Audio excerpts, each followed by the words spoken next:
I think you tweeted the silence is deafening with Russell Wilson. Yeah. Maybe I'm paraphrasing here. What do you think is happening, or what do you expect to happen? Yeah, it reminds me of the Carson Wentz situation in Philadelphia like that. Fired coach, new head coach, nothing getting said. Russell hasn't said anything. It's the easiest time ever to say something, right? And he's only thrown gasoline on the fire.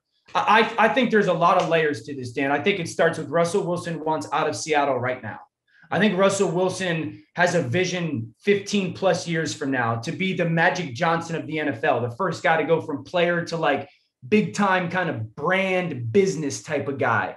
I think he realizes that's not going to happen in Seattle for him. I believe that he wants to go to a bigger market. 9 years, really good football, never gotten an MVP vote. Okay. Really never really thoroughly been into the conversation up until this season. I think he's tired of playing for a defensive minded head coach.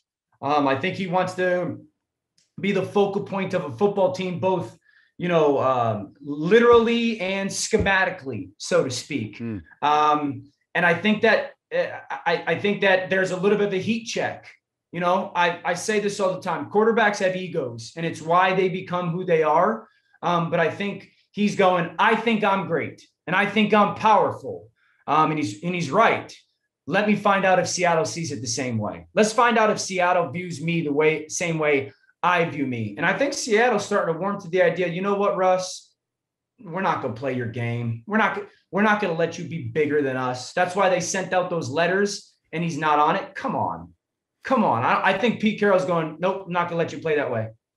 Yeah, the letter they sent out to season ticket holders talked about DK Metcalf and Tyler Lockett, and they somehow left out a future Hall of Famer in Russell Wilson. Exactly. Yeah. No message being sent there. I think it comes down to ego. I think it's Pete Carroll versus Russell Wilson. And, last man standing, and it's going to be Pete Carroll. But if one, now the Cowboys are off the list, I wonder if Russ expands the list a little bit, Dan, because I can't see the Bears offering anything that Seattle's going to go, oh, okay. Maybe the Raiders. I get Derek Carr and something. The Saints, I don't see that happening. If I'm Russ, I really want out. I think I got to expand my my wish list here. Yeah, you'd have to. It would be silly not to include New York and Miami, right? If you really wanted out, because they, those are two teams that have multiple first-round picks in this year and next year's draft, with the Jets included in that. So you'd obviously want to that. I think Seattle has to ask themselves two major questions. Do we believe that we can win this way, a Super Bowl? Because they've got multiple experiences.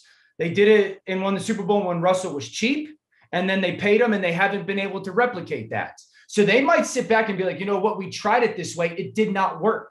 We actually want to go back to doing it in a financially flexible way. And the second thing would be this. How do they replace him? Because you can't just go, well, we'll trade you. You've got to find either the player or the capital to go replace the quarterback position, whether it's a rookie or something like that. I only would say this caveat with the Chicago one. His brother lives in Chicago and his brother works in Chicago, and they're desperate. We as human beings make stupid decisions when we're desperate. And you could take Chicago and go, listen, Matt Nagy and Ryan Pace, if you don't get Russell, you're fired. You're more than likely fired for next year. Yeah. So give us your next 3 wins. And I think that's something that Seattle would have to find worthy for consideration.